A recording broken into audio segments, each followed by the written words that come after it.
The Republican governor of Texas has stunned the nation with a raw and emotional public address. With his state ravaged by deadly storms and unprecedented flooding, the governor, who previously made headlines for his hardline stance on immigration, has now declared a state of emergency and issued a formal apology for what he called a spiritual and moral collapse in leadership. This comes after the governor previously said, during a heated debate on border enforcement, "If angels came down from heaven without papers, I'd have them arrested too." The backlash was immediate and intense.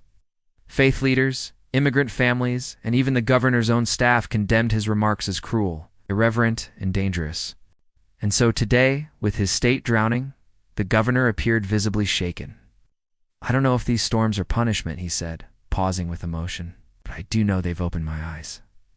I spoke against heaven and humanity. I forgot who gives us life and who builds this country brick by brick." He continued, "To all immigrant families, to the people of Latin America, and to the God who watches over us all, I apologize." Some are praising this speech as a turning point in the state's history, while others remain wary, calling it too little, too late. Texas is bleeding. We need more than aid. We need grace. We need hope. And most of all, we need each other. Plus, a representative from the Catholic Legal Immigration Network will be joining us to discuss the impact of the governor's new policy changes on the ground. That's tonight at 8 o'clock. See you then. "Let this storm be the last one we create through division," he concluded.